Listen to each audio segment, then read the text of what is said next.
What's on, ladies and gentlemen? My name's Ross, I like games, and today we need to have a little bit of a look about what is going on with OP-14 and EB-04.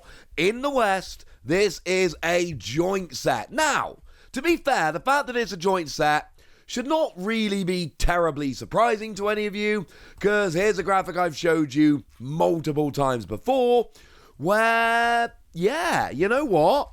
It says quite clearly we're getting half, only half, but half of EB-04 coming in alongside OP-14, because remember, we are heading to a simultaneous release around the world for the One Piece TCG. So what they need to do at some point is actually start to speed up and close the gap, and part of the way they're doing that is by, having EB-04 not getting its own release and being chucked in with OP-14 in the West.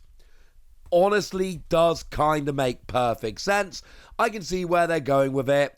And over on the official YouTube channel, quite late yesterday, they went and surprised us by showing us the first cards from this set. And that does include the very first cards from EB-04, which confuses me because I'm used to seeing cards in Japanese and translating them. I'm not used to seeing mechanically unique cards for the first time in English. It's weird, but not entirely unpleasant. Now, one cool thing here, they haven't shown us a full booster pack. It was kind of on the thumbnail, but partially hidden. But what they have shown us tells us that it does say on the front of the pack, OP-14-EB-04, which is, again, that's a weird thing to see, but it's kind of different and kind of interesting. Of course, the actual art from the booster pack, it's the same as the Japanese pack. It's always the same as the Japanese pack. Shouldn't surprise anyone. Nothing weird about that, but I thought it was worth at least pointing out. Now, they haven't given us an official release date of OP-14 yet. Sorry about that, that's just not happened. We have a placeholder date for January, which we all know is, that's what they do. It's just a little bit sad. But the good news is we do actually know what the release date is going to be from distributors. And the release date is going to be, unless something changes, which can happen. But unless something changes, we are specifically talking about the 16th of January. That's when we're going to be getting it. It's going to be fun. What have they actually shown us? Well, they showed us Trafalgar Law and Monkey D. Luffy, a pair of super rare and leader. And there's nothing new here. We've seen these in Japanese. We now just have English scans of them. Now, the Trafalgar Law was very confusing to translate, although I want it on the record that I managed it. But it's just once per turn, select 2 Supernova or Heart Pirate characters and swap the base power of the selected characters during this turn. The simplest way to put this is, you can have a strong character and a very weak character, like the Luffy they showed, for instance, with 0 power, but you can just attack with the strong character and then swap their power, because the strong character can go down to 0 power, it doesn't matter, it's done its job, but then you essentially get to double dip on the higher power, which is cool. There's definitely some use here. OP-14 actually comes out today in Japan, so we don't know which of the decks are going to be good right now, but this one is certainly intriguing. As for the Luffy, on play, it's just a generic Supernova Searcher. Look at the top 5 cards, find a Supernova other than Luffy, whack it in your hand. But when attacking, you get to give one of your opponent's characters minus 1,000 power for the turn. The thing is, it's a generic searcher, but firstly, you've got this when attacking, which is cool, and secondly, because of Trafalgar Law Leader's skill, you can actually have this as a legit viable attacker, despite it having 0 base power. That makes it very, very fun. We were also shown the pair of Mihawk and Perona. Now, Mihawk is one of the leaders I am very excited about from the set, just because I think Mihawk's cool, honestly. But against a Slash leader, you gain 1,000 power, which canonically makes perfect sense and is very cool. And activate main once per turn, rest one of your cards, Any card will do, Don, stage, character, leader, whatever. And if there is a character with a cost of 5 or more, that means yours or your opponent's, set 3 Don to active and then you can't play characters. But you can use those Don for anything else, which I like. And as for the Perona here, we've got 5 cost 6k, counter plus 1,000, and up to 2 of your opponent's characters with a cost of 5 or less cannot be rested until the end of your opponent's next end phase on play. And that's worth remembering, that is anything. They can't attack, they can't block, they can't use skills that would cause them to be rested. You can't play a card that would rest your opponent. No, none of that. They just can't be rested or do anything that would cause them to be rested. And then on KO, you can rest one of your cards, again, any card you like, and play a green character with a cost of 5 or less from your hand. I'm getting a little bit hyped about Mihawk. I hope this turns out to be a good deck. But they also showed some cards specifically from EB-04, and it kind of feels like they're pandering to me specifically. Because I have been pretty clear, like most people, I have my little list of kind of pet leaders. The ones that I know aren't actually that good, but I really want to be good. And 2 of them are Carrot and Shiroshi.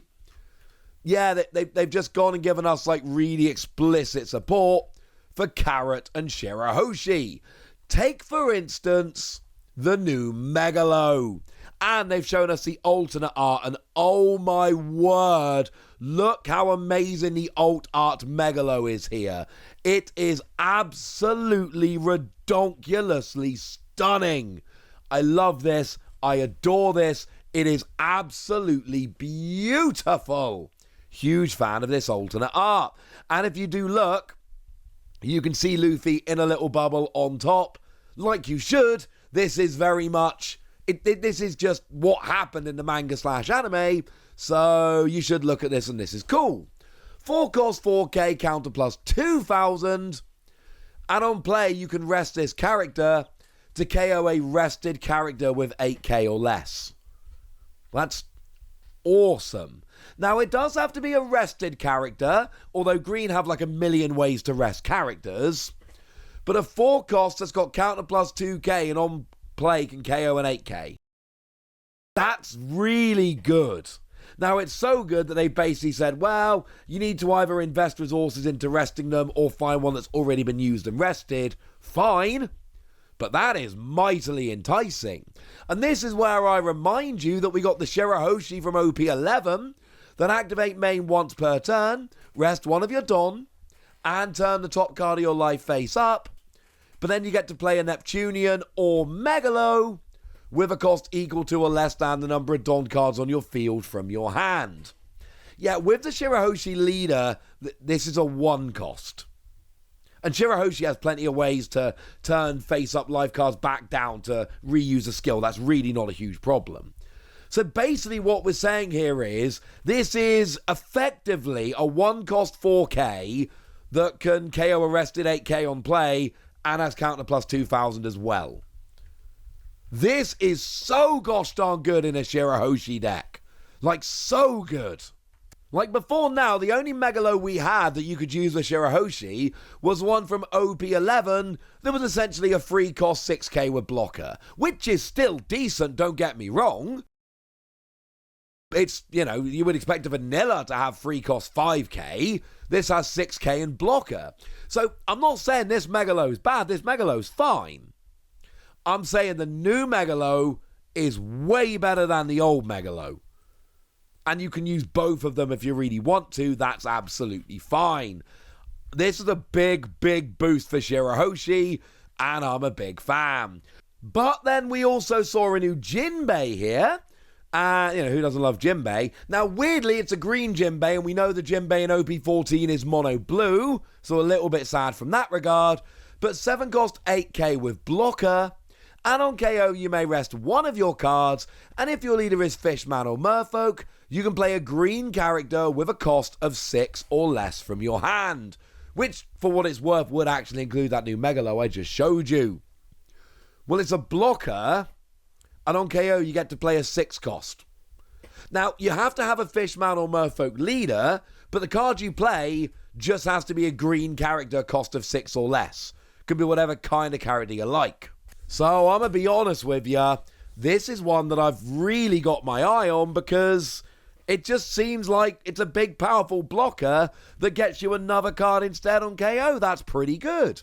Now, worth pointing out, although I've mentioned Shiroshi as a Fish-Man leader, and she is, that's not the only Fish-Man or Merfolk leader we've got. We do also have the Jinbe from OP-11, which is a decent enough card. We like this one.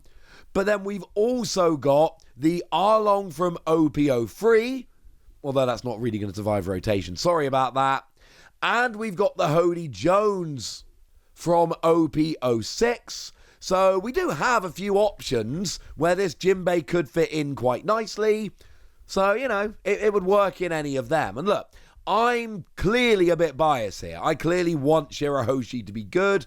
So I'm desperately hoping that it ends up being Shiroshi that can take the best advantage of this. But Fish-Man, Merfolk as a whole, getting a big boost from these cards. Except for the Mono Blue Jinbe, who is absolutely not getting a big boost from these cards. Never mind. The last one we were shown here is Elaclaw, and this is an event card, 1 cost. As a main, rest one of your cards. Again, when it says that, it means any card. And if your leader is Minks, give one of your opponent's characters -3 cost for the turn. Or as a counter, just give your Minks leader or character 3k boost for the battle. But it's just a 1 cost that gives a 3k boost. You don't need to do anything else. Yeah. Like, this isn't the most amazing card ever, alright? No one's claiming this is the best card we've ever seen. What I am telling you is that this is support for Carrot. Because Carrot is the only Minx leader we have, let's be clear. And there isn't another one coming in OP-14 because we know that there is one leader coming in EB-04. And from distributor listings, it's pretty fair to assume it's coming in OP-15, not in 14. So it's another trick for Carrot. Carrot's had some support since she came out. Still not a great deck, but a man can dream, ladies and gentlemen. Maybe this could be the thing that helps. One last point before we finish here, and I wish I had an answer. We've seen Amazon listings for EB-04 in Japan. We know that it's called Egghead Crisis. We also know that up till now, the EB sets have been very strongly themed. So the clear assumption was that EB-04 would be a heavy or entirely Egghead set. Well, I've just shown you the first few cards from the set and they ain't Egghead. There should be a bunch of Egghead cards in the set, but just a quick note here that maybe it's going to be a bit less themed than the other EB sets have been lately, which makes perfect sense. Like EB-03 was heroine themed, so they just gave us a bunch of female characters.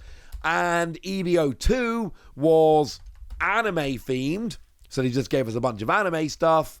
Whereas when you look at Egghead Island, that's much narrower in terms of what you can use for theming. So it would make sense that a bit less of the set was going to be themed, because otherwise there'd just be a lot of very, very similar cards coming in. So there we go. There's your first English reveals from OP-14. Your first worldwide reveals from EB-04, and news about the set which gets me rather excited. But I've told you all about it now, so now it's over to you guys. Tell me what you think about all of this in the comment section. Tell me your hopes, your dreams, and everything else. Go nuts, but be nice, would ya?